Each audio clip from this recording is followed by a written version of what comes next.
yata totoo yung mga aswang na yan eh.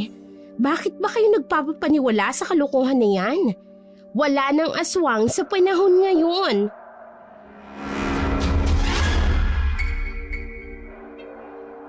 Totoo ang mga aswang.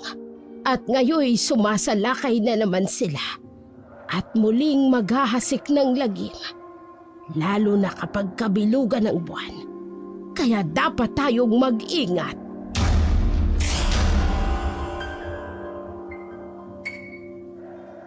Dahil isa kang anay na naninira ng pamilya, hindi mo kayang dalhin yung kati mo. Kaya ipinapakamot mo sa iba. Kagaya ng sabi ko, masahol ka pa sa aswang. Wala kang delikadesang klase ng babae. Eso na puta! Sana, karmahin ka sa lahat ng kahayupang ginawa mo sa akin. Makatagpo ka sana ng aswang. Ay hindi pala. Dahil mas masahol ka pa sa aswang.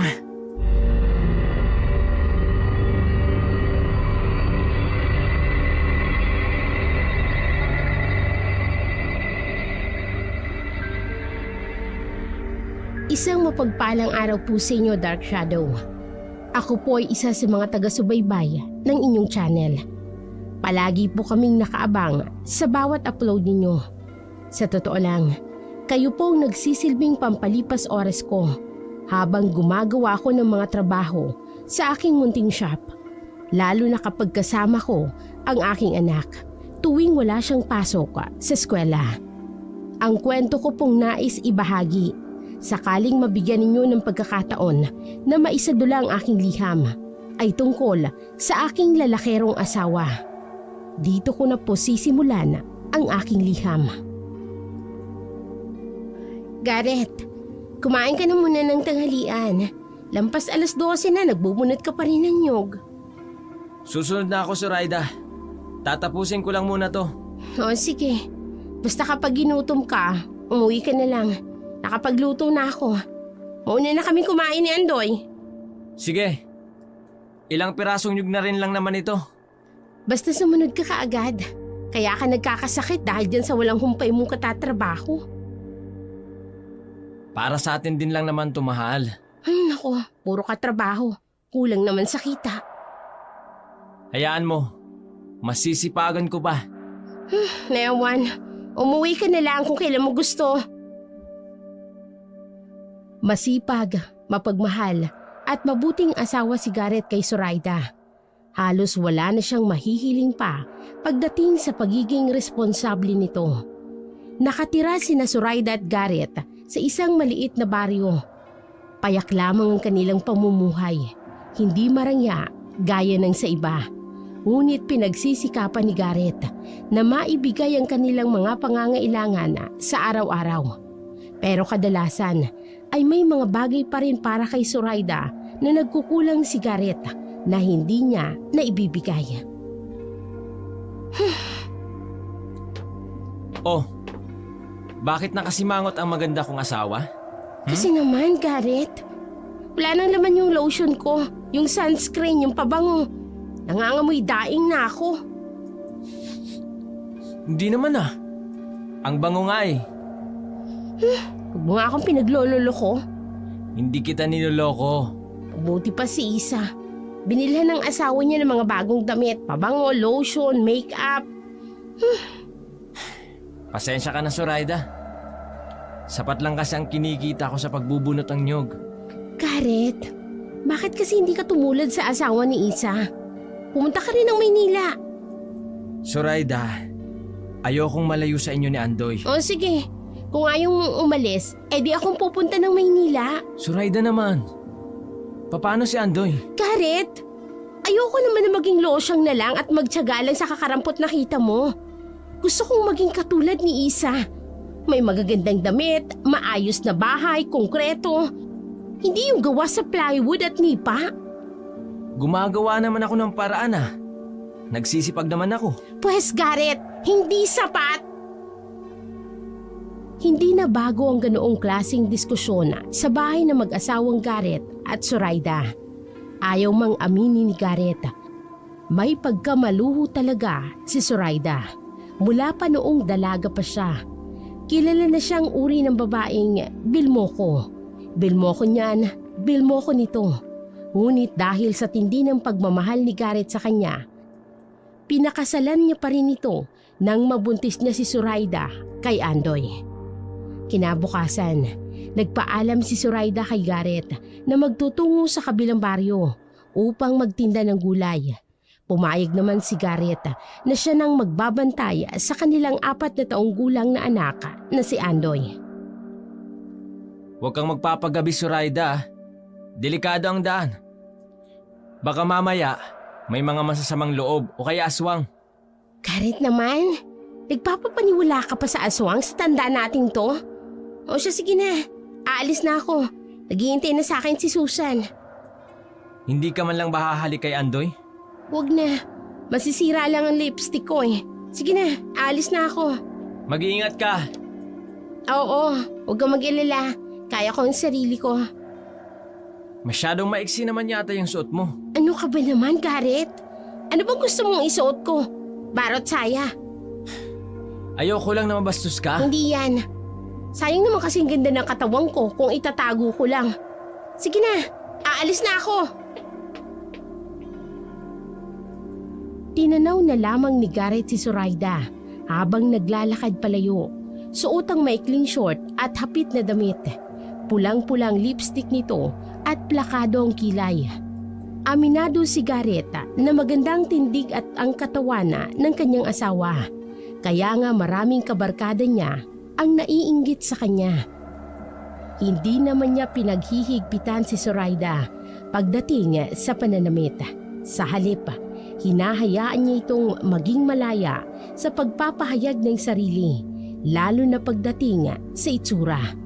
Samantala, pagkarating ni Susan at Zoraida sa kabilang bayan, agad nilang inilatag ang kanilang mga paninda. Hindi rin nagtagal, ay agad na nakaagaw ng atensyon si Zoraida mula sa mga lalaking naroroon. Bili na kayo ng tinda kong upo, talong, kalabasa at ampalaya. Sariwang-sariwa, bagong pitas lang. Bibili ka? Alin? Pwede bang ikaw? Nako, huli ka na. Matagal na akong nabenta. Eto na lang mga gulay ko. Pwede ka pa naman sigurong anihin. Kahit matagal ka nang napitas. Mukhang sariwang-sariwa ka pa naman. Ikaw ha? Hindi na pwede. Magagalit ang asawa ko. O sige na nga. Pagbilhan mo na lang ako ng talong. Yung mahaba, tsaka malaki. Oo, sige. Ilang kilo ba? 1 kilo. Ngayon lang kita nakita dito. Dumayo lang kami rito upang magtinda. Heto ng 1 kilong talong. O 80 pesos lahat. Oh, eto ang bayad ko. Naku, wala po akong panukli nito. Sino naman ang may sabing kukunin ko pa ang sukli? Sa'yo na yan. Ha? Tulalang napatitig si Zoraida. Sa hawak niyang 1,000 at sa maliit na papel na nakaipit doon. Hindi niya napansin na may isinulat pala ang lalaking bumili ng talong kanina habang abala siya sa pagtitimbang. Hahabulin niya pa sana ito pero agad itong nawala sa gitna ng dagsang tao. Patagong tinitingnan ni Zoraida ang papel at nakita roon ang isang numero at ang pangalang Pancho. Hindi niya maipaliwanag pero nakaramdam siya ng kakaibang kilig na alam niyang hindi niya dapat maramdaman lalo't pamilyado na siyang tao. Kinahapunan, pag-uwi mula sa pagtitinda, agad niyang inasikaso si Andoy. Pagkatapos ay nagpa siyang i-text ang numerong iniwan ni Pancho. Ayan, na-text ko na siya. Ay, bakit ba ako nakakaramdam ng ganito? Ang gwapo naman kasi niya. Tapos ang bango rin. Tapos, ang ganda ng katawan. Ang cellphone ko, biglang nag-ring. Tumatawag si Pancho sa akin. Teka, Sasagutin ko ba? Patuloy pa rin sa pag-ring. Bahala na nga. Sasagutin ko na lang. Hello? Akala ko, hindi mo na sasagutin eh. Bakit ka tumawag? Gusto lang kitang makausap. Nakauwi ka na ba sa inyo? Oo na. Babalik ka ba sa baryo namin upang magtinda ulit ng gulay? Siguro. Kailan naman? Bukas. Talaga? Pwede ba tayong magkita? Dadamihan ko ang pagbili ng gulay sa'yo. Talaga? Naku, nakakahiya naman. Ang laki nga nung ibinigay mo sa akin kanina. Hindi lang yun ang kaya kong ibigay sa'yo. Sa oras na makilala mo pa ako.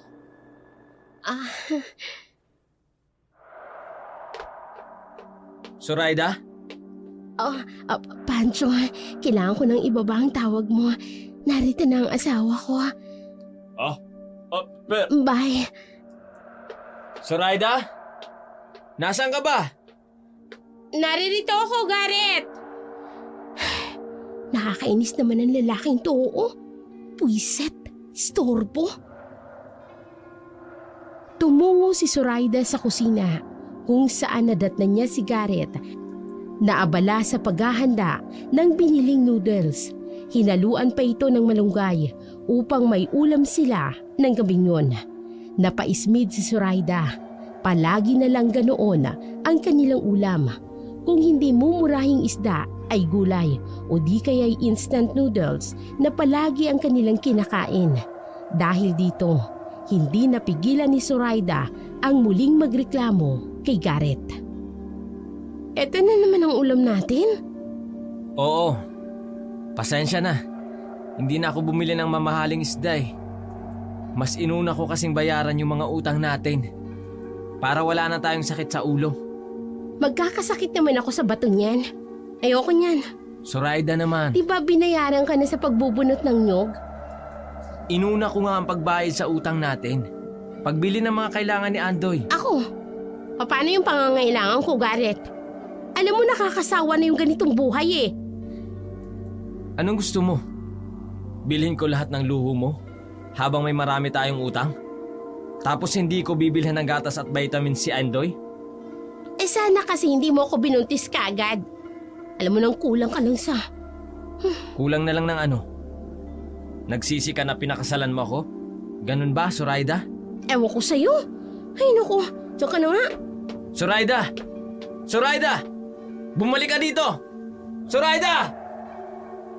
Pero kahit anong tawag ni Garrett sa kanyang asawa, ay hindi na siya pinakinggan ni Zoraida. Marahas itong umupo, dala ng inis at pagod. Maghapon siyang nagbantay sa kanilang anak habang wala si Zoraida. Sabay na ginawa pang gawaing bahay. Pagka-uwi ni Zoraida, lumabas siya upang magdiskarte ng bigas at ng ulam. At matapos ang lahat ng yon, siya pang inawaya ng kanyang asawa. Samantala, si Zoraida ay dumiretso sa kilalang karinderiya sa kanilang baryo. Bumili siya ng 2 klase ng masarap na ulam at soft drinks. Walang pakialam sa Lucky Me na may malunggay ang ulam ng kanyang asawa. Habang kumakain, napagpasyahan niyang tawagan si Pancho. Hello, Pancho? Ang sarap naman pakinggan ang pangalan ko kapag galing sa'yo. Ikaw talaga, bulero ka. Teka nga pala, hindi ko nga pala nasabi sa iyo ang pangalan ko. Zoraida, hindi ba? Paano mo nalaman? Narinig ko ang asawa mo kanina. Tinatawag ka niya. Ayos ka lang ba, Zoraida? Nainis lang ako sa asawa ko. Bakit naman? Tinitipid niya kasi ako eh. Alam mo ba ang ulam na inihanda niya sa akin? Ang cheap. Talaga? Huwag kang mag-alala, Zoraida. Pag nagkita tayo bukas, makakainin kita ng masarap. Talaga, Pancho? Oo naman. Sabi ko naman sa'yo, marami akong maibibigay sa'yo na hindi kayang ibigay ng asawa mo. Parang kinikilig sa tuwa si Zoraida sa mga sinabi ni Pancho.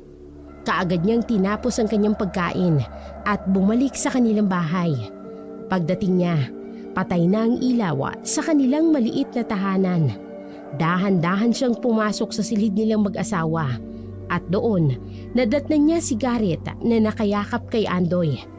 Napairap si Zoraida, saka kinuha ang kumot at nahiga sa tabi nila. Kinabukasan, abala si Zoraida sa pag-aayos ng mga gulay sa kanyang bayong, isang bagay na ikinagulat ni Garrett. Zoraida, akala ko ba tuwing Lunes lang kayo magtitinda ni Susan? Oo, sana. Ay kaso, malakas ang bintahan doon sa kabilang baryo. Sayang naman. Pero Zoraida... Dumito ka na muna sa bahay. Bantayan mo si Andoy. Pero Zoraida, kailangan ko nang umpisahan ang pagbubunot ng nyog kila Manoy Colombo. Eh di sabihin mo wag muna, bukas na lang. Sige na, alis na ako. Zoraida, baka mamaya makahanap yun ng ibang magbubunot ng nyog. Garrett, sayang ang benta ko sa kabilang baryo. Kaya ikaw na munang bahala kay Andoy. Alis na ako. Diyos ko naman, Zoraida. Sabihin mo sa susunod na araw na lang.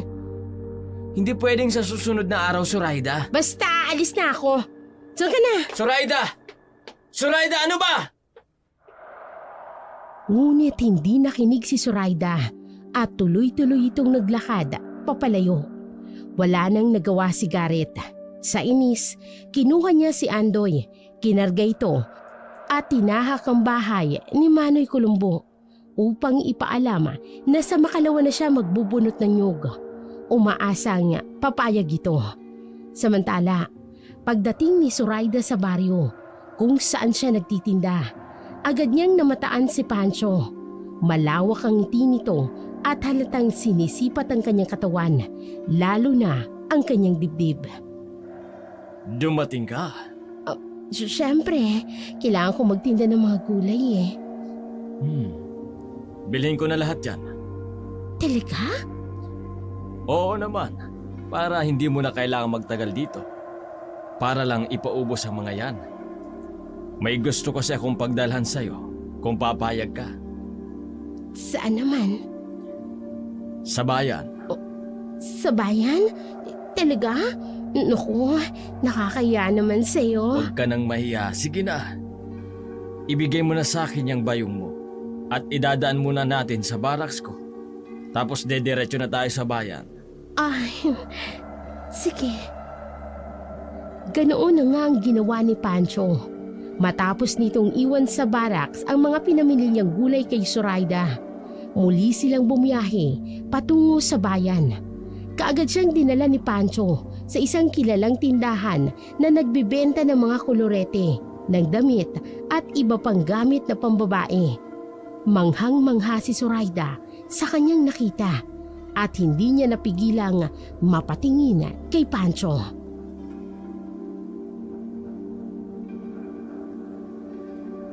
Bakit mo ko dinala dito, Pancho? Di ba? Sabi mo, tinitipid ka ng asawa mo. Kaya ito, mamili ka ng kahit anong gusto at bibilhin ko para sa'yo. Talaga? Kahit ano? Oo. Kaya sige na, mamili ka na. Naku, salamat, Pancho. Hindi ko talaga tatanggihan to. Mamili ka na. Hihintayin kita dito sa labas. Sige, sandali lang ha. Papasok na lang ako at mamimili. Ay, kapag siniswerte ka nga naman. Iba talaga yung alindog mo, Zoraida. Mamili ka ng maraming damit, lotion, makeup at pabango. Pagkatapos mamili, manghang-mangha si Zoraida sa dami ng natira sa perang ibinigay ni Pancho. Marami na siyang nabili, pero isang reklamo ay wala siyang narinig mula rito. Matapos ang pamimili ng kanyang mga gamit, kumain sila sa isang kilalang kainan sa bayan. Pagkatapos, ay inanyayahan siya ni Pancho na tumuloy sa barracks nito para raw uminom ng konti. Hapon na noon at nagsisimula ng mag-alala si Zoraida na baka gabihin siya ng uwi. Ngunit sa kabila ng kanyang pag-aalinlangan, hindi niya rin magawang tanggihan si Pancho. Mukhang lasing ka na. Hindi pa naman. Medyo tinatamaan na. Sa akin ba? Hindi ka tinatamaan? Alam mo, gwapo ka, Pancho. Ang bango-bango mo rin. Tsaka, ang ganda ng katawan mo. Pwede mong hawakan yan. Pwede mong gawin ang kahit anong gusto mo. Talaga? Ikaw, anong gusto mong gawin sa akin? May binabala ka ba? Kasi alam mo, may kasabihan. Kapag may alak, may balak. Siyempre, pero... Halika nga dito. Ano ba? Huwag mo naman akong ibalibag sa kama. Ayaw mo ba ng harsh? Basta ikaw ang gagawa, pwede naman. Nanggigigil talaga ako sa'yo, Zoraida. Unang kita ko pa lang sa'yo. Nag-iinit na ako. Sa wakas, matitikman na rin kita. Halika dito. Ako rin. Gustong-gusto rin kitang matikman. Napuno ng malalanding hagikik at ungola ang loob ng barracks ni Pancho. Madaling araw na nang matapos sila sa kanilang makamundong gawain. Nang mahimasmasan si Zoraida, saka pa lamang niya napagtanto na madaling araw na pala. Agad niyang pinulot ang kanyang mga pinaghubarang damit at pilit na ginising si Pancho upang magpahatid pabalik sa kanilang baryo.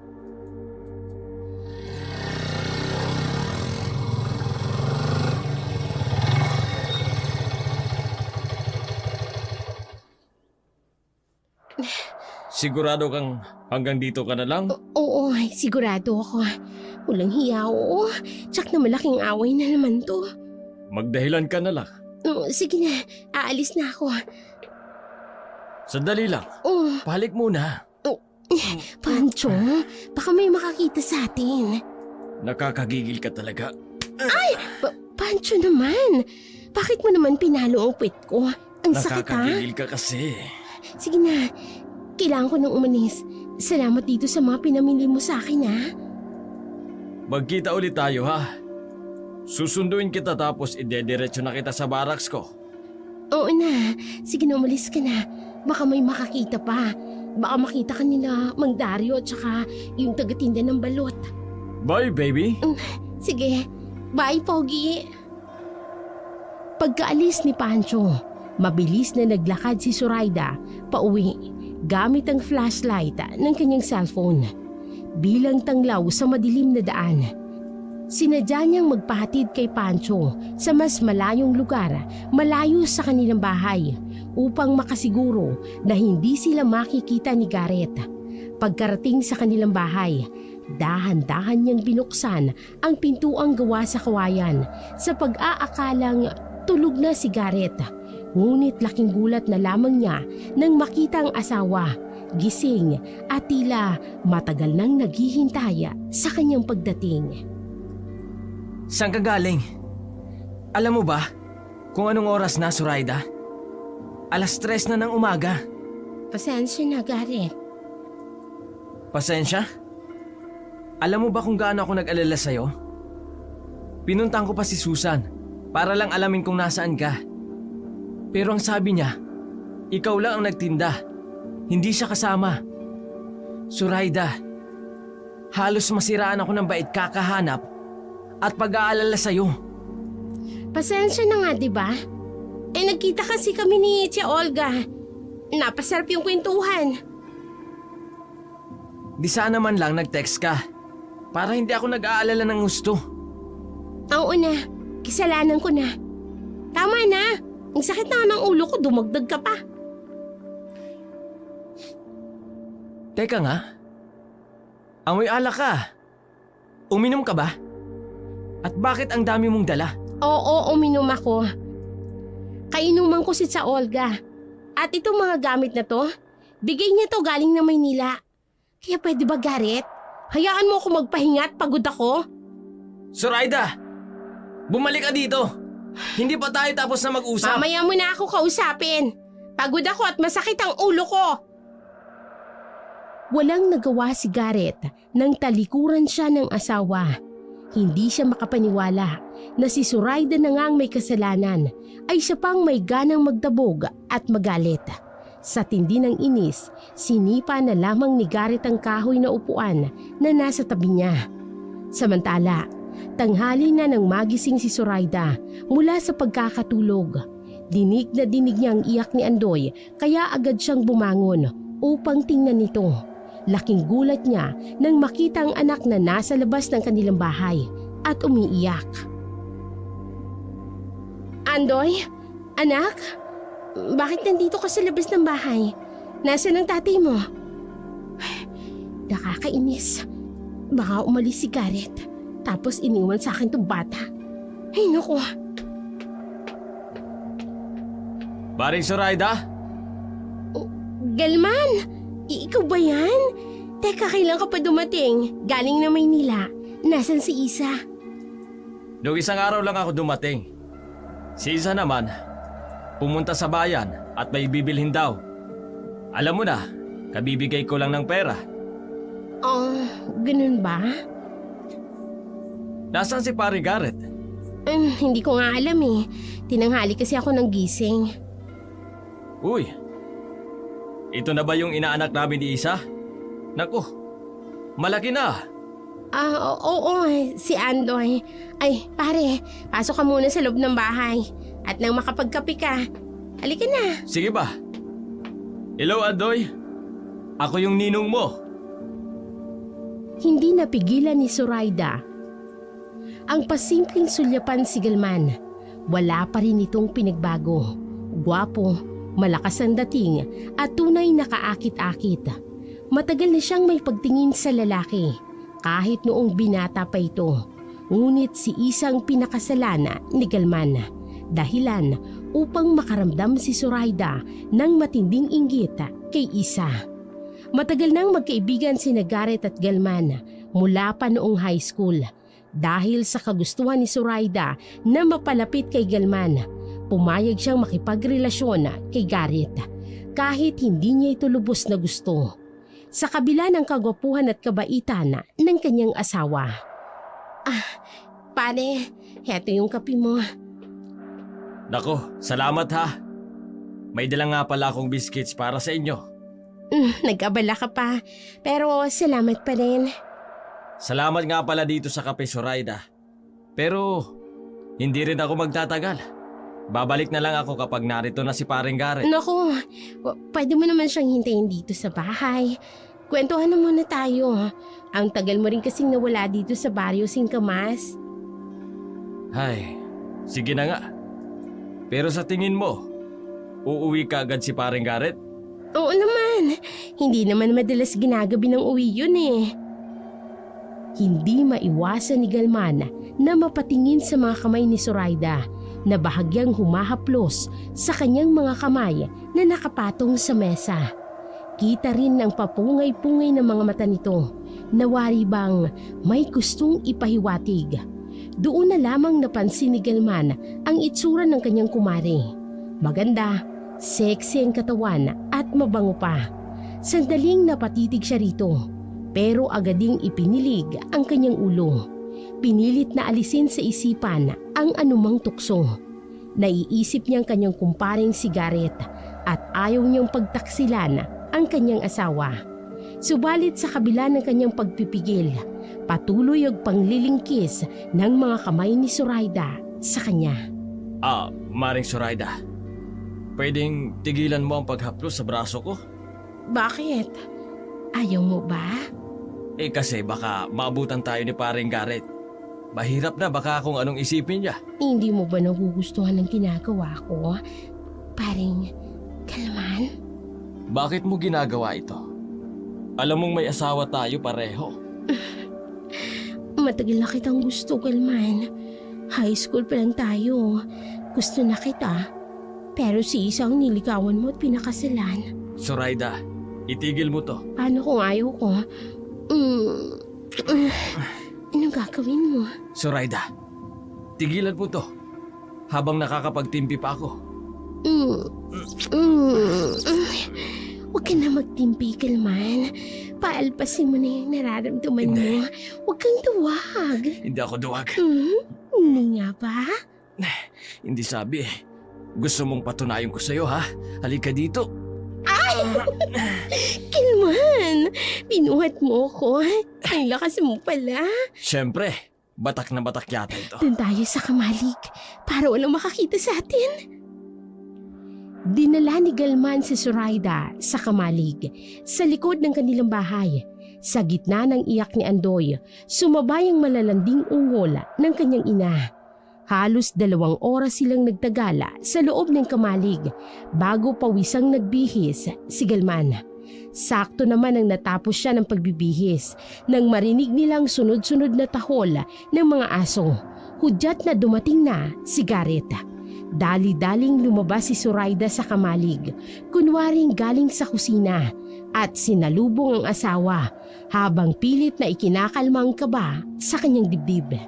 Samantala, kinakabahang hinarap ni Galman si Garrett. Nag-inuman pa sila saglit, kunwaring walang nangyari, bago tuluyang nagpaalam si Galman na siyang ikinahinga ng maluwag ni Zoraida. Hindi ka masyadong kumikibo kanina habang naririto si paring Galman. Ano naman gusto mong sabihin ko dun sa tao? Hindi kasi.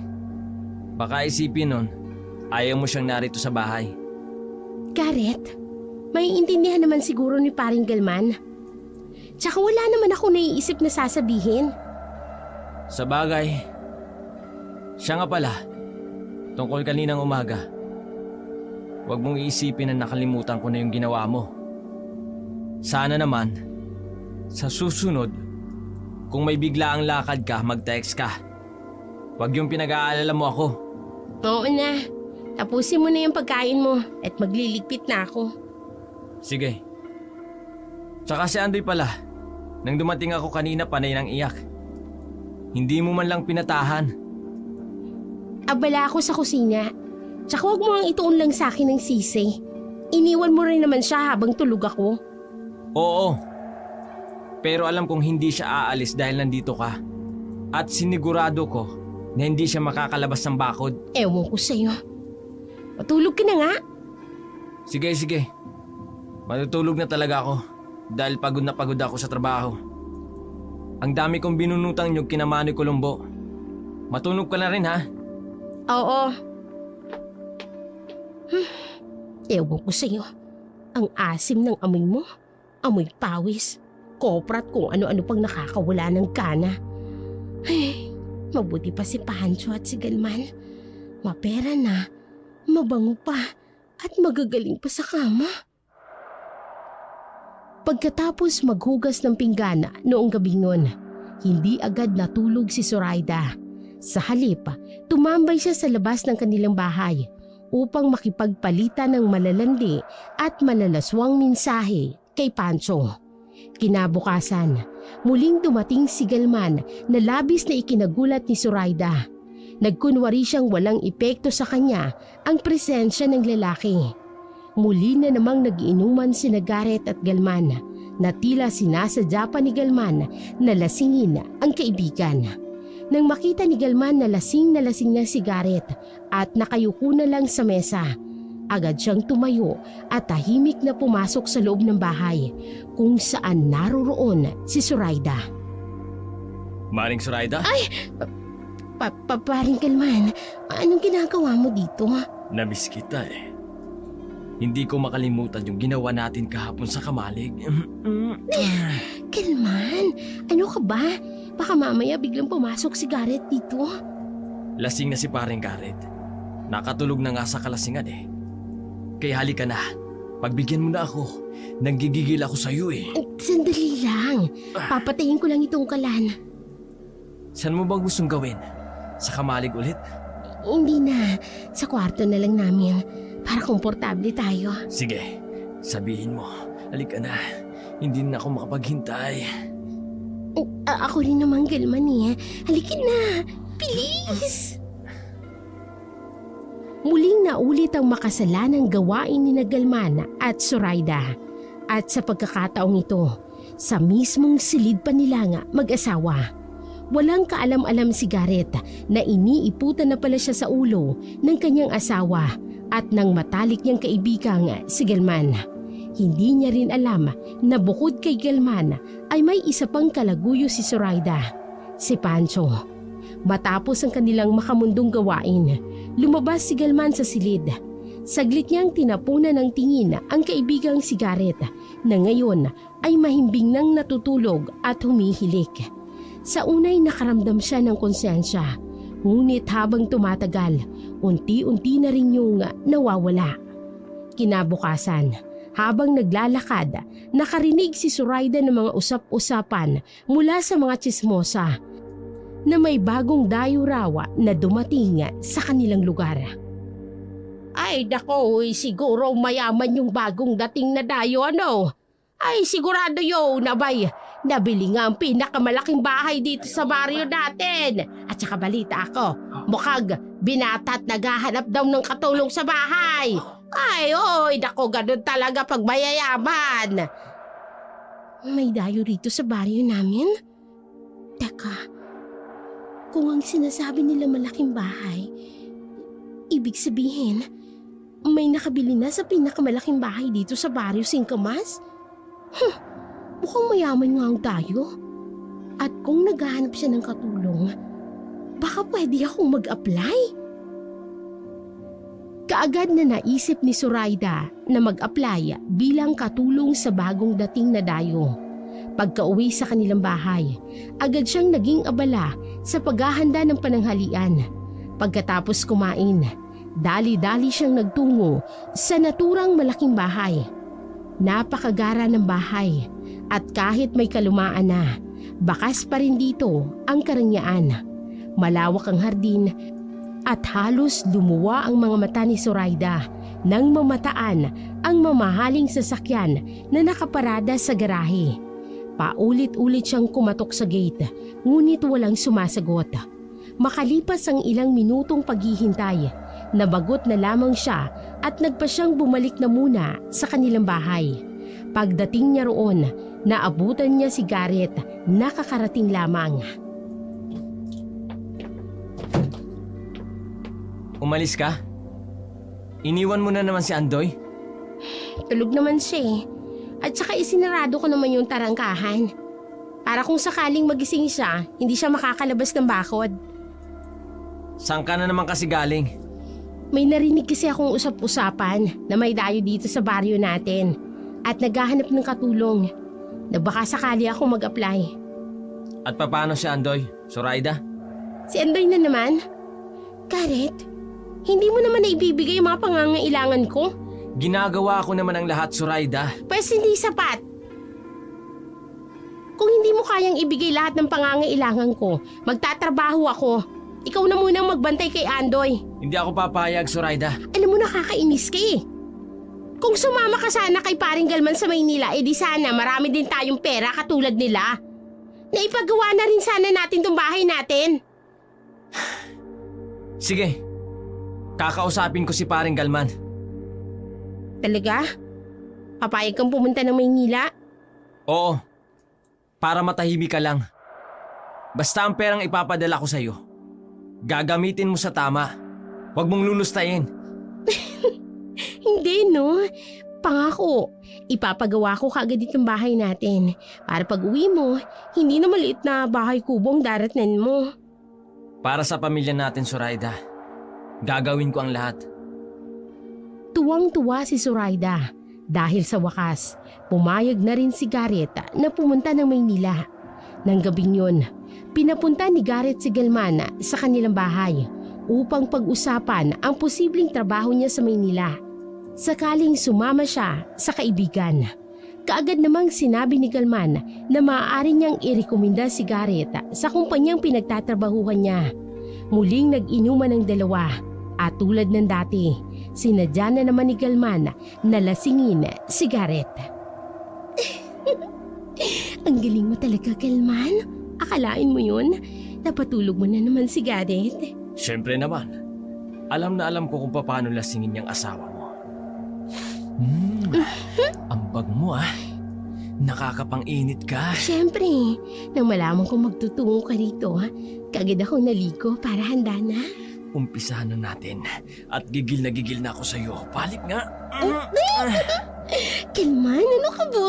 Nakikiliti ako. Buhatin mo na ako doon. Tapos doon na natin pagpatuloy sa kwarto. Sige, tara na. At hindi na ako makapaghintay. Muling naulit ang makasalanang gawain ni Zoraida at Galman habang walang malay sa kalasingan si Gareth.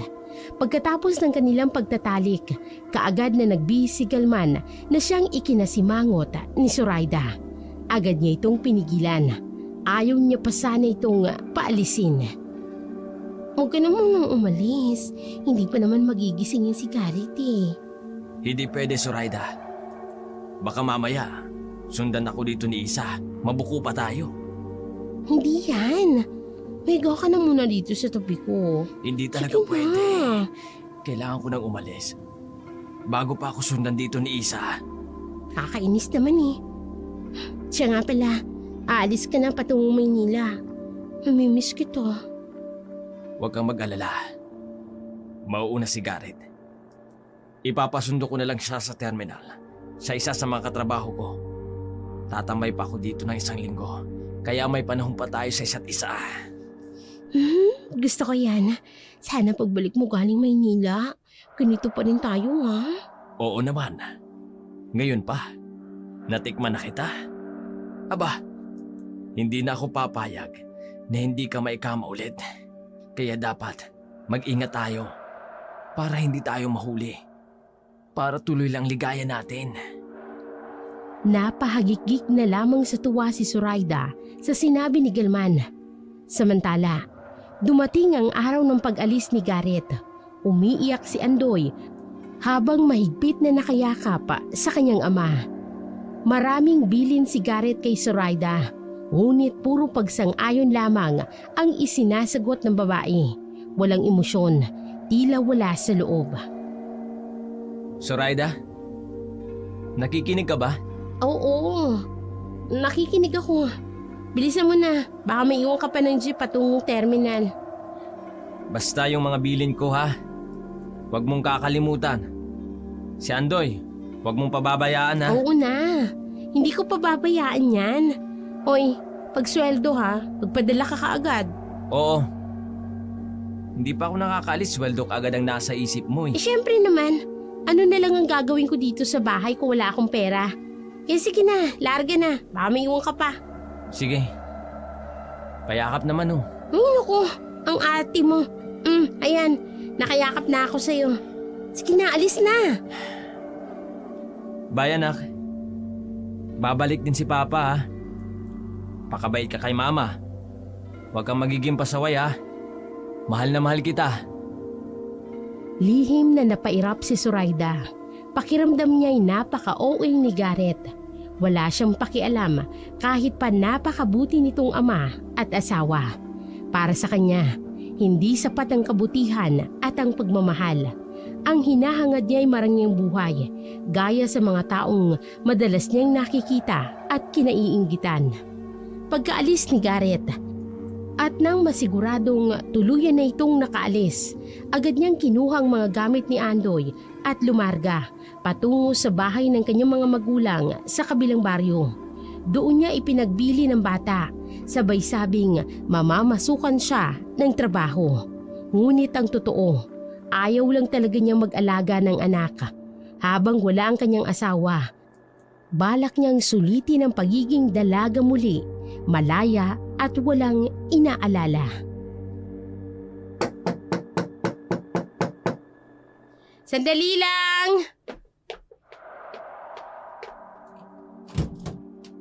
Oh, ang tagal mo naman. Siyempre. Siniguro ko munang walang nakakita sa akin. Halika na, pumasok ka na. Saan mo iniwan yung motor mo?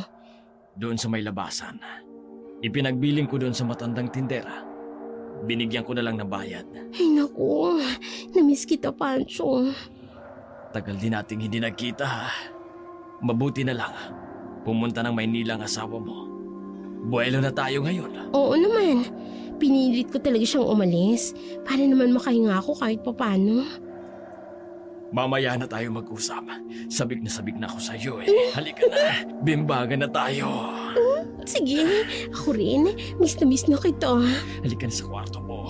Bilisan mo na, Zoraida. Oo na, nandiyan na. Walang takot na muling nakipagniig si Zoraida kay Pancho sa mismong kwarto nila ni Garrett.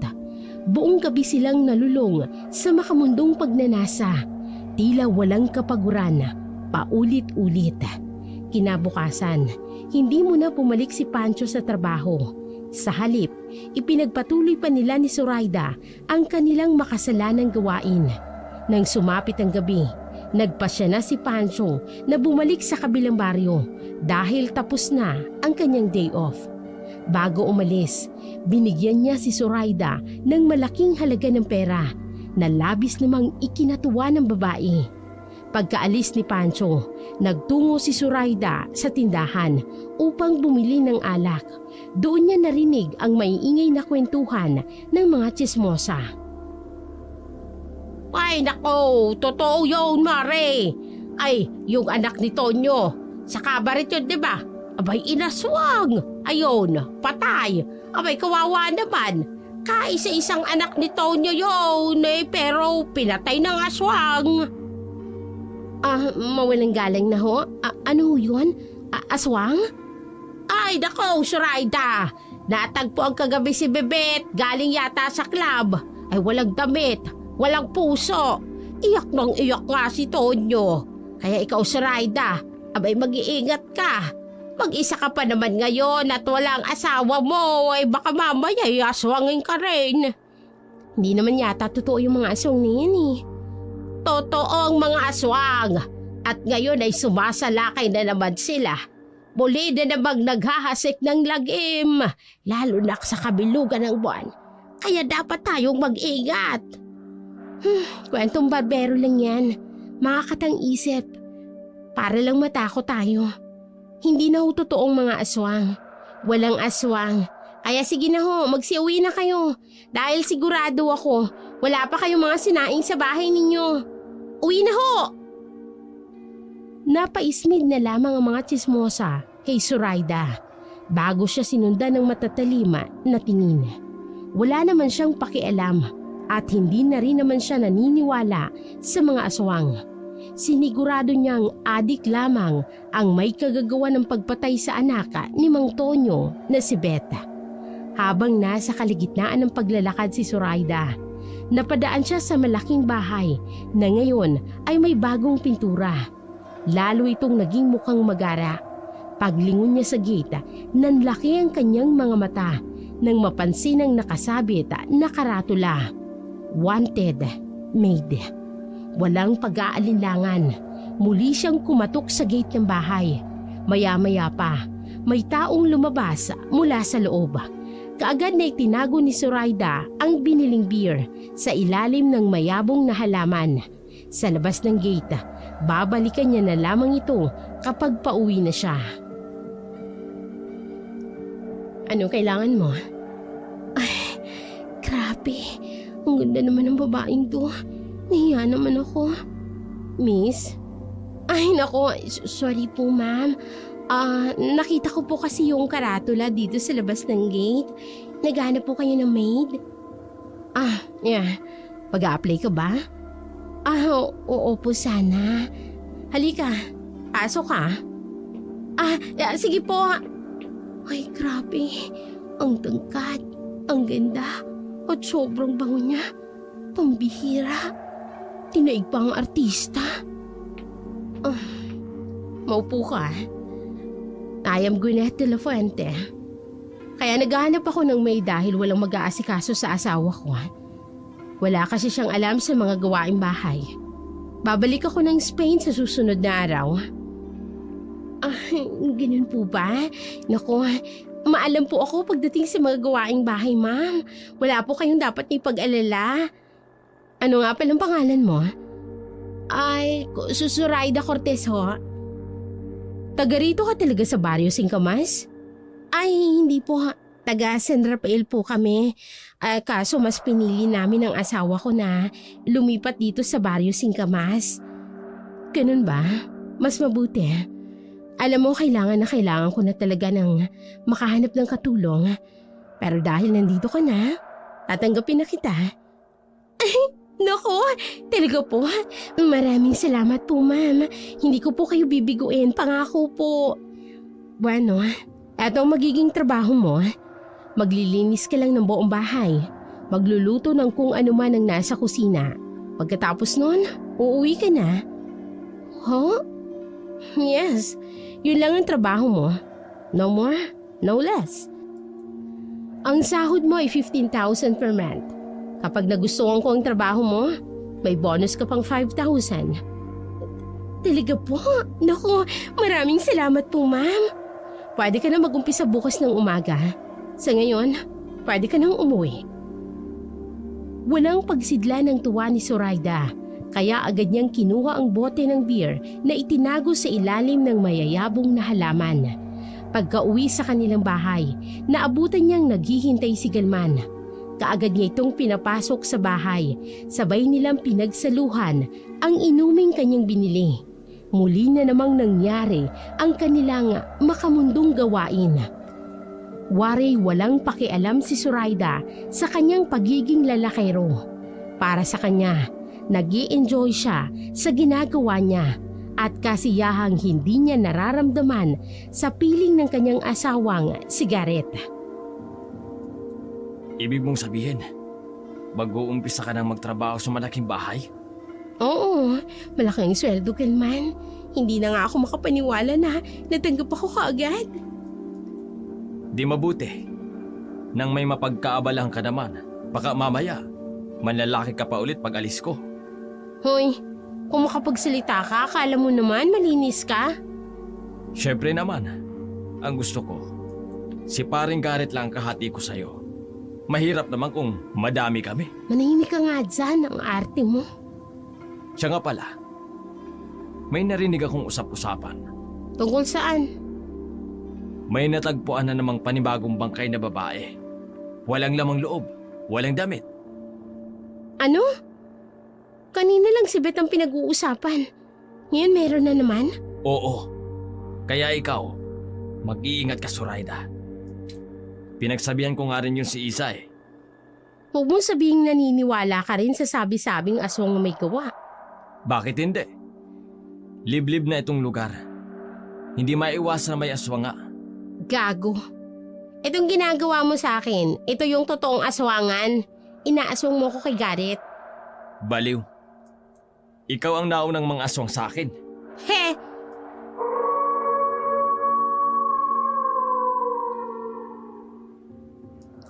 Ano ba naman yan? Sino bang may-ari ng aso na yan at hinahayaan na umalulong? Alam ba nila na buwiset yan? Kailangan ko nang umuwi. Baka kung mapano si Isa.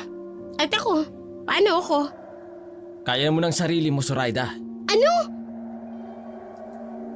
Hindi makapaniwala si Zoraida na basta na lamang siya iniwan ni Galman sa kama sa alalahaning baka may nangyari kay Isa, ang asawa nito. Galit siyang bumangon, isinuot ang kanyang sando at maikling short at lumabas ng bahay. Doon siya humithit ng sigarilyo habang nagpapalipas ng inis. Patuloy pa rin ang pag-alulong ng mga aso sa di kalayuan pero wala siyang pakialam.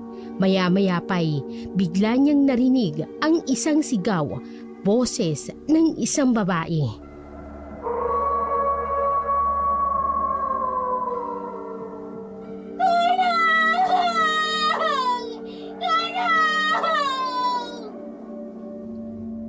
Tama bang naririnig ko?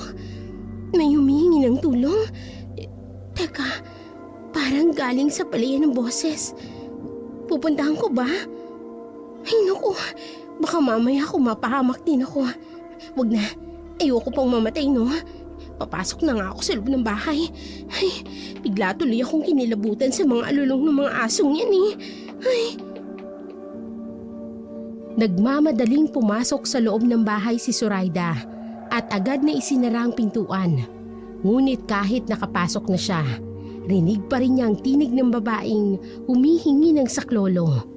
Natakot siyang lumabas o hanapin ito. Ayaw niyang madamay sa anumang panganib.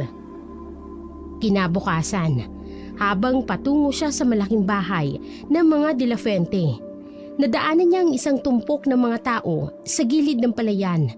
Doon niya nasilayan ang bangkay ng isang babaeng walang saplot, wasak ang dibdib at nakadilat ang mga mata, tila nakatitig sa kanya. Nanlaki ang mga mata ni Zoraida. Kilala niya ang babae, si Isa, ang asawa ni Galman. Parang kinilabutan si Zoraida, lalo nang makita niya si Galman na umiiyak sa tabi ng bangkay ng kanyang asawa. Dali-dali siyang umalis mula sa kinaroroonan at nagmamadaling tumungo sa kanyang papasukang trabaho. Zoraida, ang aga mong dumating. Gusto ko yan. Good morning po, ma'am. Alis na po kayo? Oo, pupunta ako sa bayan. May bibilhin lang. Umpisahan mo na magtrabaho dito sa bahay, Zoraida. Unahin mong linisin ang hardin. Pagkatapos magluto ka ng pananghalian ng sir mo. Sige po, ma'am. Ako na pong bahala. Alejandro! Adios! Hasta luego! Alis na ako, Zoraida. Ikaw nang bahala rito sa bahay. Tulala si Zoraida habang pinapanood ang paalis na among si Gwyneth. Bumaling siya sa bintana nang mapansin niyang may kinawayan nito. Doon niya nakita ang isang napakagwapong lalaki. Sobrang tangos ng ilong, mamula-mulang balata sa sikat ng araw, at lahat ng buhok ay kulay ginto at makintab. Ang kanyang mga mata ay kulay tsokolate na matamang nakatitig kay Zoraida. Parang nahipnotismo siya. Saglit niyang nakalimutan ang karumal-dumal na sinapit ni Isa. Kaagad na umandar ang kakaibang pag-iisip sa kanyang utak nang malaman niyang napakagwapo pala ng asawa ng kanyang amo na si Gwyneth. Grabe. Hindi ko akalain na makalaglag panty palang kagwapuhan ng asawa ng amo ko. Napakagwapo niya. Sobra. Kailangan sarpang ko ang pagluluto ng pagkain para hanap-hanapin niya ang luto ko. Teka, maghahanap ako ng pwedeng iluto dito sa deep freezer nila. Ayan. Puro namang karne ang nandito. Wala man lang isda. Ay, bahala na nga. Eto na lang ang iluluto ko. Teka, wala ding asin kahit man lang bawang? Ay, ano ba namang klaseng bahay to? Bahala nga sila. Susundin ko na lang ang sabi ni Ma'am Gwyneth. Kung ano lang ang nandito, di yun lang ang gagawin ko. Kaagad na tumalima si Zoraida upang iluto ang karning nakuha niya sa freezer. Bago ito lutuin, tiniyak niya munang matho ang karne. Nang tuluyan na itong matho, agad niya itong iniluto. Sakto namang natapos siya sa pagluluto nang bumaba ang kanyang among lalaki. Halos hindi makahinga si Zoraida sa sobrang kagwapuhan ng kanyang amo.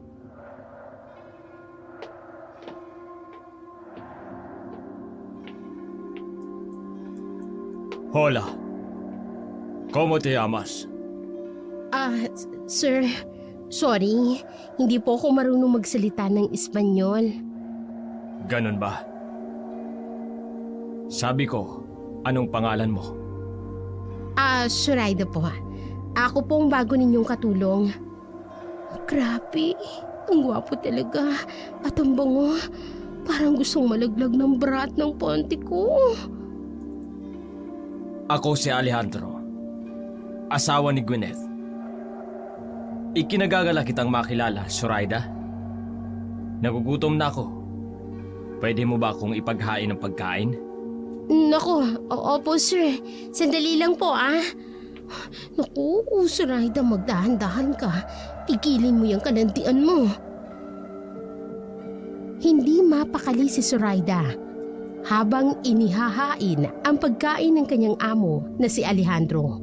Hindi niya maiwasang titigan ang napakagwapo nitong mukha.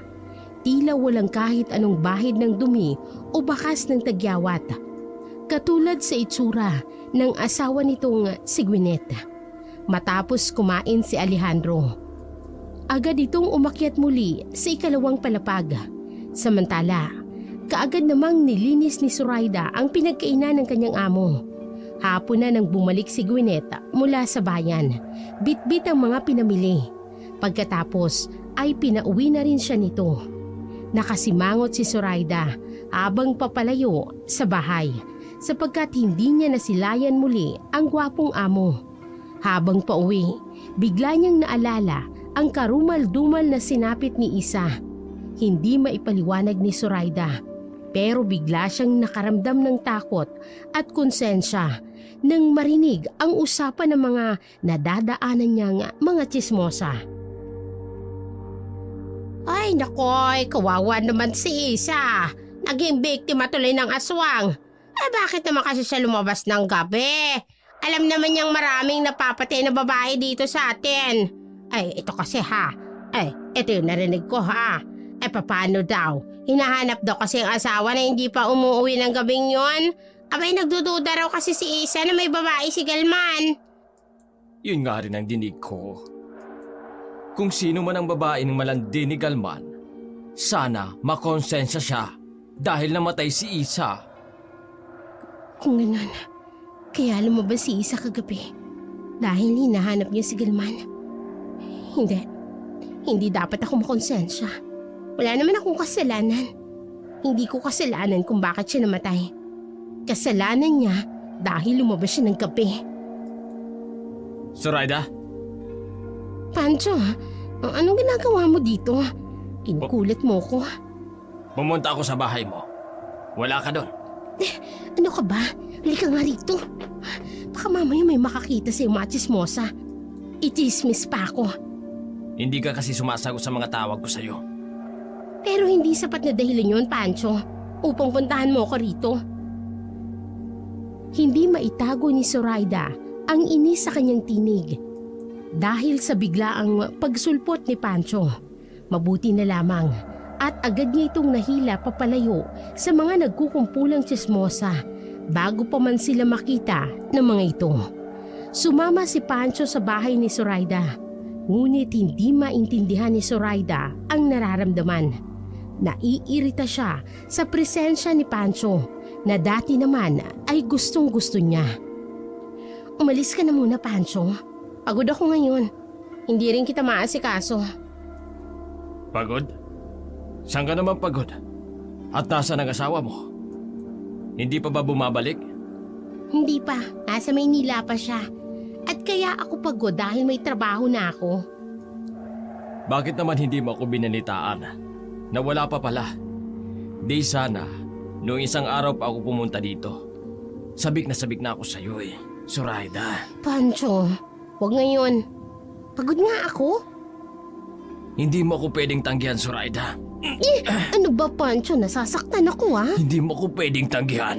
Kaya halika dito. Ano ba? Bitiwan mo ako, Pancho. Ayoko nga Hindi. Aangkinin kita ngayong gabi at hindi ka pwedeng tumanggi. Anong akala mo? Gagastusan lang kita ng walang kapalit. Aba, masaya ka. Ano ba? Bitiwan mo, sabi ako. Patuloy na nagpupumigla si Zoraida kay Pancho. Ngunit walang magawang lakas niya laban sa lakas ng lalaki. Kaya't nangyaring nais nito noong gabing yun. Nakatulog sila ni Zoraida dahil sa pagod.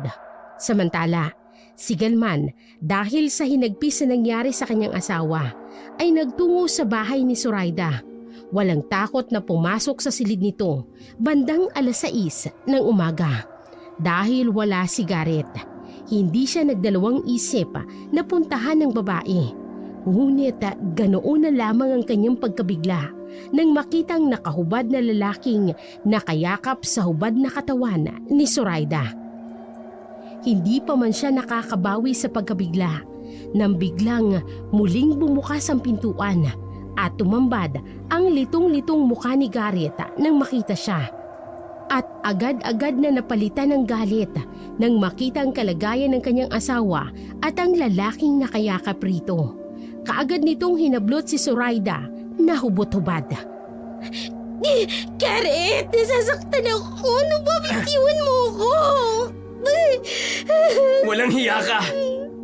Wala pa akong 1 buwan sa Maynila. Tapos ito ang madadatnan ko. Garrett! Kailan mo ba ako niloloko, ha? Patawarin mo ko. Pinagsabay-sabay mo ba sila? Sumagot kang malandi ka! Oo! Pinagsabay-sabay ko kayo. Nagawa ko lang naman yun kasi wala kang oras sa akin. Hindi mo rin ibibigay lahat ng mga luho ko. Si Pancho na ibibigay niya ang mga pangangailangan ko. Si Galman matagal ko na siyang gusto. Hayop ka! Umuwi ako ng biglaan dahil nag-aalala ako dahil sa mga nababalita akong patayan dito sa baryo. Tapos punyeta, ito lang yung madadatnan ko. Ipinuputa mo ang katawan mo. Garrett, patawarin mo na ako. Hindi ko sinasadya. Nadala lang naman ako ng tukso eh. At kayo? Lalo ka na, Galman. Anong klaseng kaibigan ka? Ahas ka! Namatay na ang asawa mo. Lahat, nagawa mo pang pumunta dito sa kirida mo? Walang hiya kayo!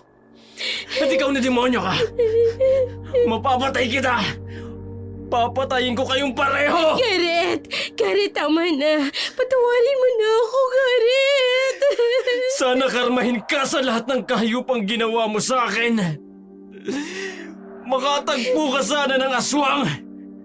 Ay hindi pala. Dahil mas masahol ka pa sa aswang.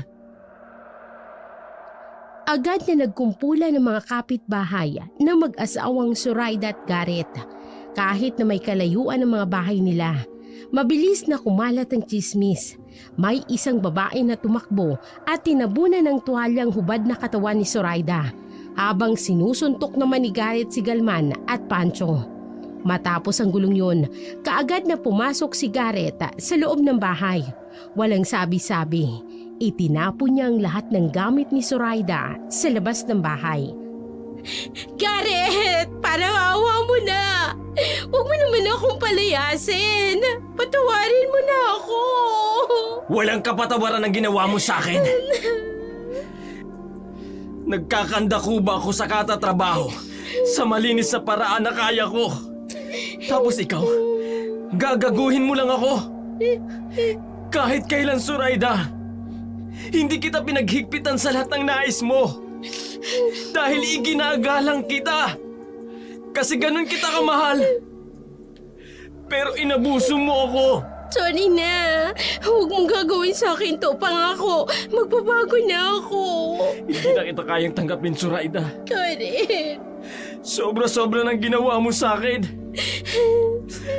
Para mo na rin ako pinatay ng paulit-ulit. Asawa mo pa rin ako. Nanay pa rin ako ni Andoy. Oo. At pinagsisisihan kong pinakasalan kita. At naging ina ka ng anak ko. Lumayas ka na, Zoraida! Garrett! Parang awa mo na. Huwag mo namang gawin sa akin to. Magbabago na ako. Pangako ko sa'yo yan. Alam kong mahal mo pa rin ako. Patawarin mo na ako, Garrett. Umalis ka na, Zoraida. Bago pa magdilim ang paningin ko sa'yo. Umalis ka na! Pumunta ka dun sa 2 lalaki mo! Garrett! Garrett, patawarin mo na ako! Garrett! Ngunit bingi si Garrett sa pagmamakaawa ni Zoraida. Kaya wala na siyang nagawa kundi ang tipunin ng mga nagkalat niyang damit sa bakuran. habang pilit niyang binabaliwala ang masasakit na salitang ibinubulong at inuusal ng mga ososero sa paligid. Sa mga oras na iyon, wala nang ibang mapuntahan si Zoraida kung hindi ang bahay ng mga De La Fuente. Nabigla pa si Gwyneth nang makita ang itsura ni Zoraida. Nakabalabal lamang ito ng tuwalya, may dalang kumpol ng damit, walang suot na tsinelas, magulong-magulong buhok at umiiyak ng walang patid. Pinalayas ka ng asawa mo? Opo, nag-away po kasi kami. Hindi niya ako kayang patawarin. Palagi naman siyang ganun eh. Palaging siyang tama. Kawawa ka naman pala. Huwag kang mag-alala. Pwede kang mag-stay-in dito, ha? Total ay aalis ako, ha? Mas mabuti nang narito ka para may kasama si Alejandro, ha? Lalo na't hindi niya pa kabisado ang baryong ito, ha? Naku, ma'am. Maraming salamat po. Hindi ko po talaga alam kung saan ako pupunta ngayon, eh. Ayoko rin namang umuwi sa mga magulang ko dahil nakakahiya. Ayoko pong maging pabigat sa kanila. Huwag kang mag-alala. Welcome ka dito sa bahay. Dalhin mo na yung mga gamit mo sa maid's quarter. Maraming salamat po, ma'am. Tuwang-tuwa si Zoraida. Pinalayas man siya ni Garrett, ay may napuntahan naman siya. Lalo siyang natuwa sa isiping aalis ang kanyang among babae.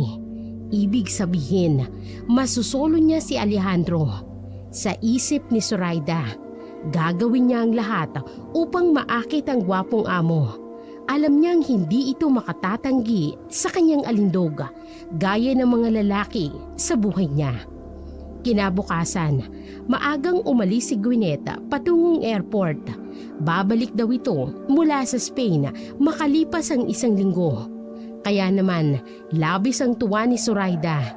Pagkaalis ni Gwyneth, agad siyang nagpalit ng damit at isinuot niya ang pinakamaiksi niyang short at isang hapit na sando.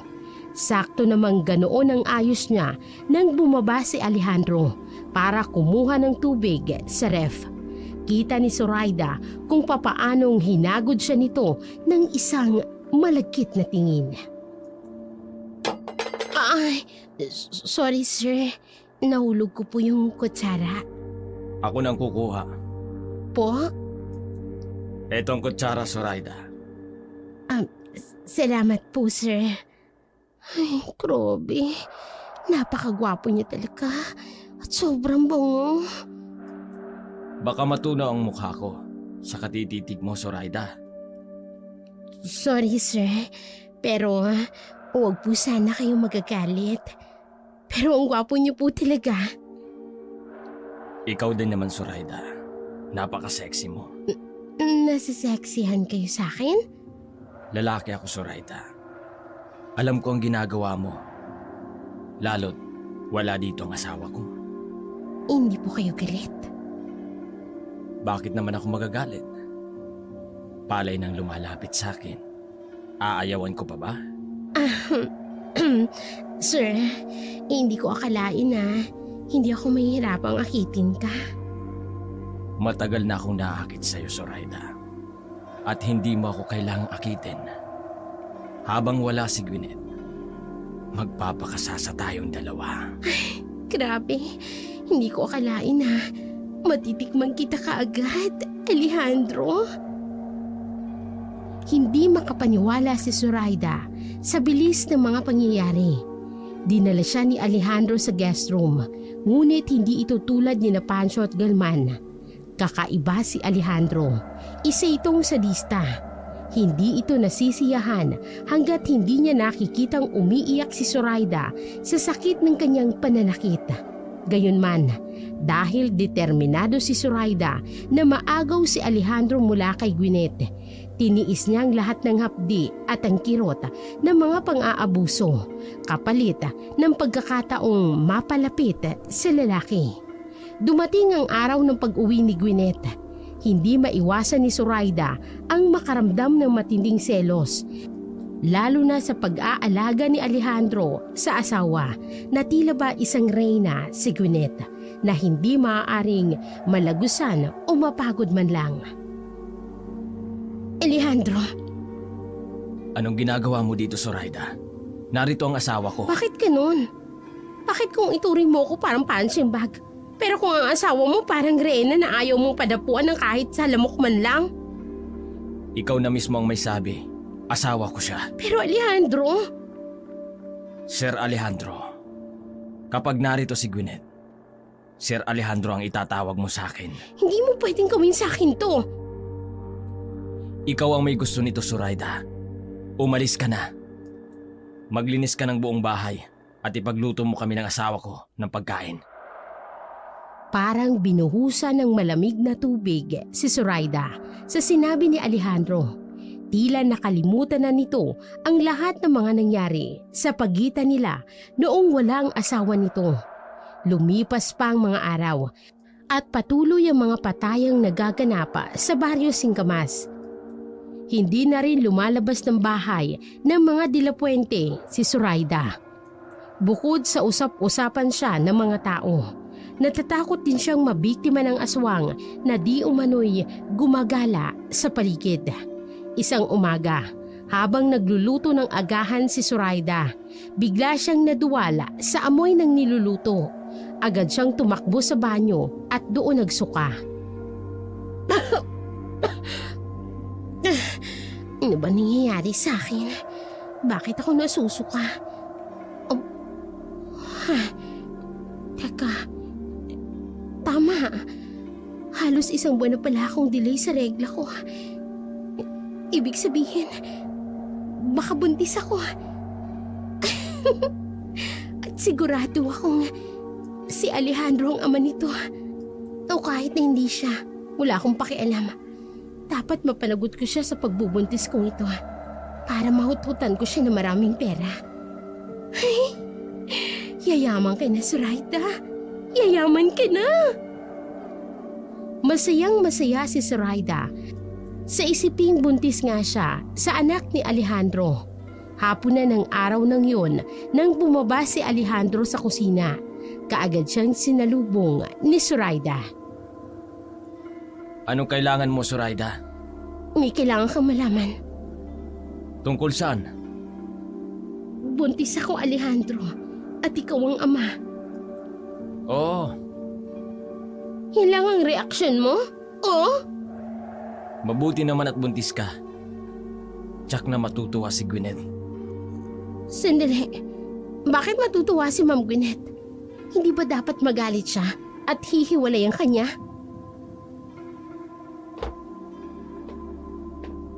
Masyado kang nanunood ng pelikula, Zoraida. Nagiging mabulaklak ang imagination mo. Ma'am Gwyneth, hindi ka galit? Hindi. Bakit naman ako magagalit? Kung matagal na namin gustong magkaanak nitong si Alejandro. Ibig sabihin, alam mong may namamagitan sa amin? Oo, Zoraida. Katunayan, siya pa nga ang nag-utos sa akin na patulan ka. Ano? Oo, Zoraida. Matagal ka na naming minamanmanan. Alam namin na pakangkangkang uri ng babae. Kaya hindi kami mahihirapan sa'yo. At hindi nga kami nagkamali. Inakit mo kaagad ang asawa ko. Pinagplanuhan niyo ang lahat? Kung ganun, may karapatan ako bilang ina ng anak namin ni Alejandro. Kung ano ang magiging karapatan ng anak ko, dapat ganun din ako. Oops! Mukhang pera ka talaga, Zoraida. Huwag kang mag-alala. Simula sa araw na ito, aalagaan ka na namin. Oh, ano? Alejandro, mi amor, dalhin mo si Zoraida sa ating private room. Doon siya mananatili. Halika na. Sandali, ano ba? Saan mo ba ako dadalhin, Alejandro? Ano ba? Hindi alam ni Zoraida kung bakit, pero bigla siyang kinabahan. Lalo na nang hilahin siya ni Alejandro papasok sa isang malaking pintong kulay itim. Makapal na kahoy ang pinto na hindi niya tansya kung yari sa Nara. Pagkapasok nila, agad siyang sinalubong ng malamig na hangin at isang kakaibang amoy. Sa loob, ay nakahilerang mga estante at mga dividers na may mga glass jar na may lamang tila may kakaibang likido. At sa loob ng mga ito, mga lamang loob na hindi niya matukoy. Doon na sumiklab ang matinding takot sa dibdib ni Zoraida, lalo na nang ipasok siya ni Alejandro sa isang kulungang yari sa salamin. Doon na siya nagmamakaawang pakawalan ni Alejandro. Alejandro, pakawalan mo ko rito. Parang awa mo na. Huwag mo akong ikulong dito. Ito na ang magsisilbi mong tahanan, Zoraida. Hanggang sa makapanganak ka. Hindi niyo ako pwedeng ikulong dito, Alejandro. Labag ang ginagawa niyo ito sa batas. Ididimanda ko kayo sa oras na makatakas ako rito. Alejandro! Ay kung makakatakas ka pa, Zoraida. Huwag kang mag-alala.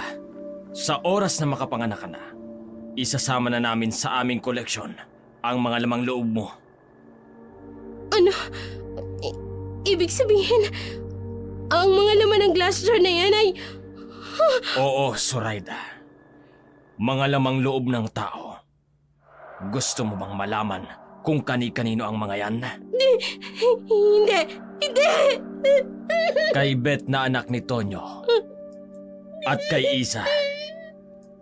Na asawa ng kalaguyo mo. Na kumpare mo. Tama na! Mga walang hiya kayo! Mga aswang kayo! Oo, Zoraida. Mga aswang kami. At sa oras na mapatunayan na anak ko ang dinadala mo, maswerte ka.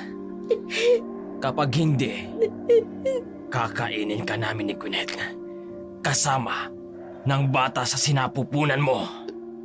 Ano? Hindi makapaniwala si Zoraida sa kanyang natuklasan. Sa kabila ng kagwapuhan ni Alejandro, nakakubli pala rito ang isang malademonyong katauhan.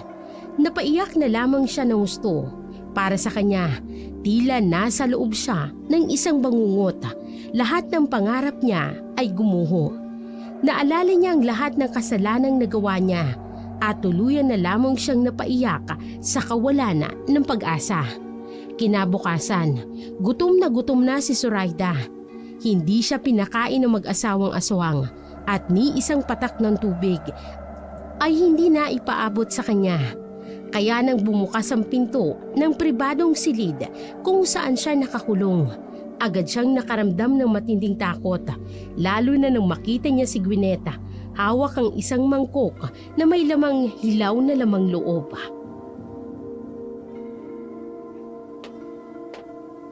Kumusta ka, Zoraida?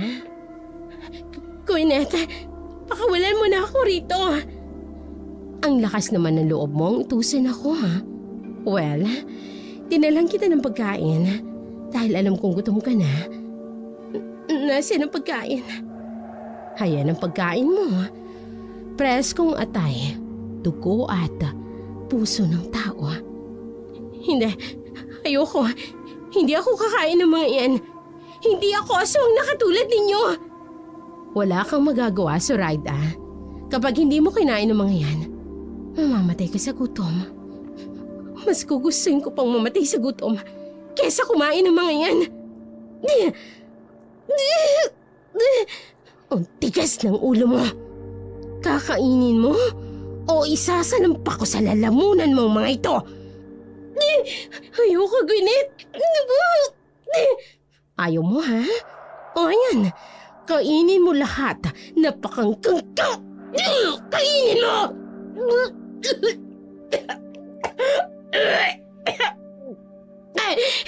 Tama na! At itong preskong dugo, inumin mo ng ganito!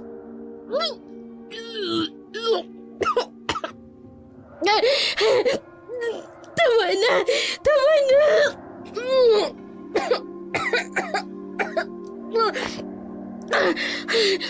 Ayan, edi nakakain ka rin. Ang arte mo, ha? Akala mo kung sino ka. Ambisyosang malanti na pakangkang na babae. Sobrang kati mo. Tinaig mo pa ang hikat. Voskonasaura. Alam mo ba ang ibig sabihin nun? Malandi, hikat, gold digger. Alam kong malandi ako at naghahangad ng kayamanan. Pero hindi mga aswang na katulad ninyong masasama. Pumapatay kayo ng mga taong walang kalaban-laban. Ngayon nagmamalinis ka. Pareho lang naman tayo, Zoraida. Kami aswang dahil sa tawag ng kalikasan. Ikaw ay isang uri ng aswang dahil inaaswang mo ang asawa ng iba. Pero hindi pa rin sapat yun upang gawin mo sa akin at sa iba pa ang lahat ng kademonyuhan mo. Sapat, Zoraida. Dahil isa kang anay na naninira ng pamilya. Hindi mo kayang dalhin ang kati mo, kaya ipinapakamot mo sa iba. Wala kang delikadesang babae. Esuna puta! Matapos pakainin ni Gwyneth si Zoraida ng mga sariwang karne, iniwan niya ang babae na umiiyak at lugmok sa kawalan. Wala nang ibang nagawa si Zoraida kung hindi tanggapin ng kanyang sinapit ang maging bihag at alipin ng mag-asawang aswang. Lumipas ang mga linggo at buwan hanggang sa dumating ang pinakahihintay na pagkakataon ng mag-asawa, ang isagawa ang paternity test kay Zoraida upang mapatunayan kung anak nga ba ni Alejandro ang kanyang dinadala. Matapos gawin ang pagsusuri, pansamantala siyang iniwan sa kama sa kanyang mahina at lupaypaya na kalagayan. Ngunit sa kabila ng kanyang panghihina, pinilit ni Zoraida na tumayo at pilit na lumabas mula sa silid na yun. Kailangan kong makatakas sa bahay nito. Hindi ako papayag na habang buhay akong gawing bihag ng mga aswang na to. Sisikapin kong makalabas. Konti na lang, makakalabas na ako. Mi amor! Si Zoraida! Tumakas! Hindi. Nalaman nilang nakatakas ako. Magmamadali akong lumabas ng bahay na to. Lalabas ako ng bahay na ito. Kailangan kong makatakas rito. Zoraida! Bumalik ka rito! Hangal! Nakita niya ako. Hindi. May bilisan ko pang takbo ko hanggang sa makalabas ako ng gate. Hindi nila ako pwedeng mahuli. Hindi pwede. Wala kang mapupuntahan, Zoraida! Wala kang ibang mapupuntahan! Hindi ako magpapahuli sa inyo. Makakatakas ako rito! Tumakbo si Zoraida ng mabilis hanggat kaya ng kanyang katawan hanggang sa tuluyan siyang makalabas ng gate ng malaking bahay ng mga De La Fuente. Agad siyang humingi ng tulong sa mga taong dumaraan. 4:00 pa lamang ng hapon kaya may iilan pang tao sa lansangan. Hindi nag-atubili ang ilan sa kanila na saklolohan siya. Kaagad siyang dinala ng mga ito sa dati nilang bahay ni Garrett. Pagdating niya roon, bumungad sa kanyang tanawing matagal niya nang inaasama. Ang anak niyang si Andoy, mahimbing na natutulog. Ngunit kasabay nun ang malamig at matalim na titig ng kanyang asawang si Garrett. Garrett. Anong ginagawa mo dito? Pinalayas ka na ba ng ama ng anak mo? Hindi, Garrett. Makinig sa akin. Biniyag ako ng mag-asawang aswang. Si Alejandro De La Fuente, ang ama ng dinadala ko. Garrett, mga aswang sila. Nasisiraan ka na ba ng ulo, Zoraida? Napakabait ni Doc Gwyneth. Pati pala asawa niya inakit mo. Nakakahiya ka na talaga. Maniwala ka sa akin, Garrett. Nakatakas lamang ako nang kunan nila ako ng test. Pero mga aswang sila. Sila ang pumapatay sa mga tao dito sa Barrio Singkamas. Dadalhin kita sa ospital. Halatang nanghihina ka at namumutla ka din. pupuntahan ko rin ang mga magulang mo para malaman at maalagaan ka nila. Hindi, Garrett. Pakinggan mo ako. Nagsasabi ako ng totoo. At isinulat ko sa diary ko. Nariyan ang lahat ng mga pinagdaanan ko. Isinulat ko habang nakakulong ako sa malaking bahay ng mga aswang. Hindi ko kailangan yan. Halika na. Dadalhin kita sa ospital para magamot ka. At pagkatapos, makakauwi ka na sa inyo. Garrett, patawarin mo na ako. Maawa ka sa akin. Handa akong magbago. Tanggapin mo lang ulit ako. Garrett! Ngunit nanatiling bingi si Garrett sa mga paliwanag ni Zoraida. Sa kanyang pag-alis, naiwan niya ang kanyang diary sa bahay nila. Samantala, dinala siya ni Garrett sa ospital upang magamot ang kanyang mga sugat at malagyan ng dextrose. Ayon sa mga doktor, dehydrated si Zoraida at kailangan ng agarang lunas. Ngunit halos tumigil ang kanyang paghinga sa takot nang bumukas ang pinto at pumasok ang isang doktor na kilalang kilala niya. Si Gwyneth. Nakangisi ito sa kanya. Isang ngising waring galing sa mismong impyerno. Ikaw, bakit ka narito? Lumayo ka sa akin. Aswang ka! Zoraida, sabi ko naman sa iyo, hindi ka makakatakas. At ang tanong mo kung bakit ako narito, dahil dito ako nagtatrabaho. Hindi, uuwi na ako sa amin. Lumayo ka sa akin. Tulong! Shhh! Huwag kang maingay. Baka sabihin nila may ginagawa akong masama sa iyo. Dahil totoong meron kang ginagawang masama sa akin. Aswang ka. Magbabayad kayo sa lahat ng kasalanan ninyo ni Alejandro. At sa tingin mo, sinong maniniwala sa isang katulad mo? Salita mo? Laban sa salita ng isang respetadong doktor na tulad ko. Hayop ka, Gwyneth. Hayop ka. Tulungan niyo ako. May aswang dito. Siya ang pumapatay ng mga tao sa Barrio Singkamas. Tulong! Dok, kailangan niyo po ng tulong? No need, nurse. I can handle her. Hindi. Tulungan mo ko. Aswang siya. Aswang sila ng asawa niya. Please, huwag ka umalis. Tulungan mo ako rito.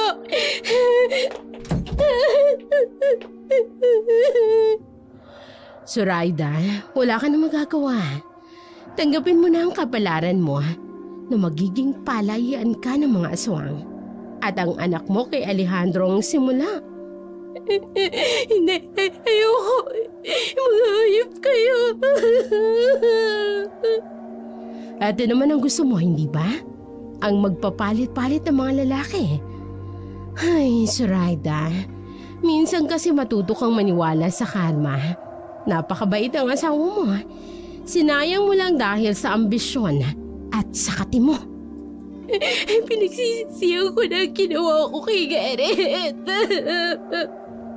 Pero huli na, Zoraida. Hindi ka natatanggapin ng asawa mo.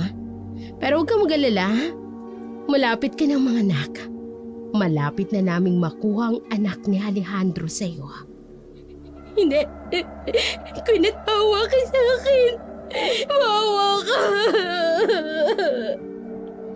Ngunit tumawa lamang si Gwyneth bago lumabas ng silid na inuukupan ni Zoraida. Araw-araw, pilit na tumataka si Zoraida mula sa ospital. Ngunit hindi niya ito magawa. Itinuturing na kasi siyang baliw. Wala ni isang naniniwala sa kanya sa mga sinasabi niya. Hanggang sa sumapit ang araw ng kanyang panganganak, si Gwyneth mismo ang nagpaanak sa kanya. Laking tuwa nito nang makita ang sanggol, isang malusog na bagong silang na batang aswang. Dahil opisyal nang idiniklara si Zoraida bilang baliw, agad na gumawa ng paraan si Gwyneth upang ampunin ang bata. Kaagad siyang pinapurihan ng kanyang mga kasamang doktor. Pinuri ang kanyang kabutihang loob sa pag-ampon. Ngunit lingid sa kaalaman ng lahat, bahagi yun ng mas malalim at madilim na plano ng mag-asawang sina Alejandro at Gwyneth. Makalipas ang ilang araw, dinalaw ni Garrett si Zoraida sa mental hospital. Garrett, salamat naman at dinalaw mo ko. Gusto ko lang kumusta ang kalagayan mo. Hindi ako baliw. Nagsasabi ako ng totoo. Gumawa lang ng paraan si Gwyneth para palabasin akong baliw. Pero ang totoo, mga aswang sila. Kinuha niya ang anak ko sa asawa niyang aswang. Magpagaling ka, Zoraida. Para naman paglaki ni Andoy, may ina pa rin siyang madadalaw. Maniwala ka sa akin, Garrett. Aswang sila. Sila ang pumapatay. Sila rin ang pumatay kay Isa at kay Beth. Ginawa nilang koleksyon ng mga puso't lamang loob nila. Kinuha nila akong palahian. Sige, magtutungo na ako sa barangay. Sasabihin ko kay Kapitan. Salamat, Garrett. Zoraida, bakit tulala ka? Ang anak ko. Gwyneth, ibalik mo ang anak ko. Aswang ka. Hayop ka. Ikaw, aswang ka rin. Nagpapanggap ka lang na mabait. Pero aswang ka rin. Aswang ka. Baliw na nga siya. Hindi ko akalain na aabot ka sa ganito, Zoraida. Sinira mo ang pamilya natin.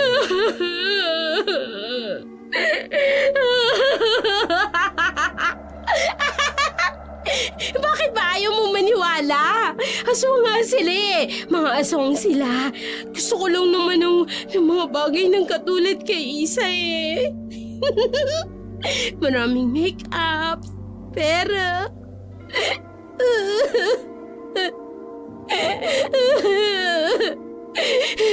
Tapos napunta ako sa mag-asawang aswang na iyon.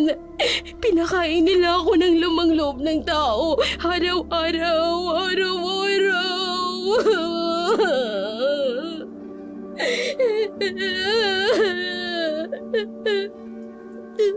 Kawawa ka naman, Zoraida. Nakakaawang sinapit mo. Pero huwag kang mag-alala. Aalagaan ko ang anak natin na si Andoy.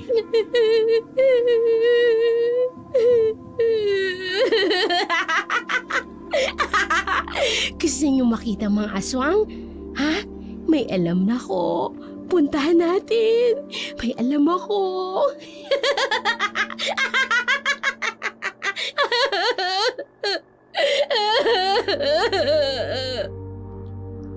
Awa at matinding pagkahabag ang naramdaman ni Garrett para sa kanyang asawang si Zoraida. Wala nang dati nitong ganda at sigla. Tuluyan na itong nawala sa katinuan. Bagamat minsan ay nakakausap pa rin niya ito ng matino, agad din siyang bumabalik sa deliryo at pagkabaliw. Lumipas ang ilang araw, nagkagulong buong baryo Singkamas dahil sa matinding amoy na nagmumula sa bahay ng mga Tilafente. Dahil dito, napilitan ng mga opisyal ng barangay na pasukin ang naturang bahay. Laking gulat nila nang matagpuan ang mga bangkay ng tao na mga walang lamang loob. Sa kanilang palagay, ang ilan sa mga ito ay maaaring galing pa sa mga karatig baryo. Wala na rin ang mag-asawang doktor. Tila ba tuluyan na nilang inabandona ang kanilang tahanan. Muling naalala ni Garrett ang mga sinabi ni Zoraida. Ay Garrett, alam mo na ba ang balita? Tungkol po saan? Noon sa mag-asawang dayuhan na aswang. Naku! Ay kinarma din. Abay na aksidente at nasunog. Bumagsak yung eroplano nila patungong Spanya. Kinumpirma mismo sa diaryong nabasa ko. Nasa listahan ng mga namatay ang pangalan nila. Isang mag-asawa kasama pati ang kanilang inampong bata na anak ni Zoraida may patay na rin. Oh, Diyos ko. Totoo ba talaga yan? Oo, totoong totoo. Akala ng mag-asawang aswang, matatakasan nila yung krimen na ginawa nila dito sa ating baryo. Ay, ayun, kinarma. Nasunog ang mga walang hiyang aswang na yon. Maraming salamat po, o Diyos ko. Kahit papano, nagkaroon ng hustisya ang mga pinatay nila at ang ginawa nila kay Zoraida. Masaya si Garrett sa sinapit na mag-asawang aswang. Alam niyang hindi tama ang magnasa ng masama sa kapwa. Ngunit sa palagay niya ay nararapat lamang ang sinapit ni Gwyneth at Alejandro. Lumipas ang mga taon at lumaki na ang anak nila ni Zoraida na si Andoy. Madalas niyang isinasama si Andoy sa mental hospital upang dalawin ang ina nito. Ibinibigay rin niya rito ang diary ni Zoraida. Isang araw, makulit na inulit ni Andoy ang hiling niya na magpadala si Garrett ng sulat sa isang YouTube channel na paborito niyang pinakikinggan, ang Dark Shadow 101. Narinig kasi niya ang ama na palaging nakikinig ng mga totoong kwento ng mga aswang mula sa nasabing channel. Oo na, gagawa ako ng sulat sa channel nila at ipapadala ko sa email nila. Pero kailangan ko munang sabihin sa nanay mo, kahit hindi na natin siya makausap ng matino. Gusto ko pa rin sabihin sa kanya ang balak natin, Andoy. Pumunta si Garrett sa mental hospital at doon niya muling nasilayan ang dating asawa. Nakaupo si Zoraida, tulala at nakatitig sa kawalan habang mahigpit na yakap-yakap ang kanyang tiyan na para bang iniisip pa rin niya na may dinadalang sanggol sa kanyang sinapupunan.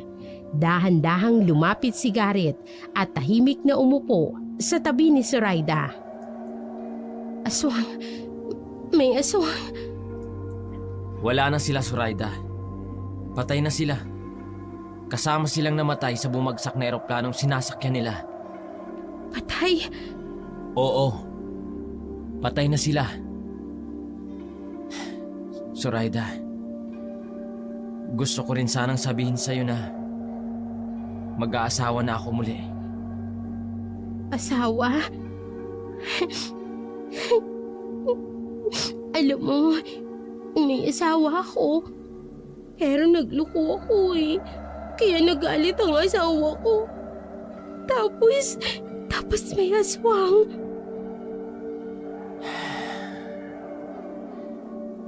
Pinapatawad na kita, Zoraida. Magpagaling ka para muli ka makabangon at maayos mo ang sarili mo. Gusto ko pa rin na makita ka ni Andoy. Kilit sa akin ng asawa ko. Humingi ako ng tawad sa kanya. Pinapatawad na kita. At huwag kang mag-alala. Mahal na mahal ni Helena si Andoy. Katunayan, mahal na mahal din siya ng anak natin. Hindi nga sila mapaghiwalay na dalawa Zoraida, hinihiling ko sa Diyos na sana tuluyan ka ng gumaling. Sinira ko ang pamilya ko. Kasalanan ko.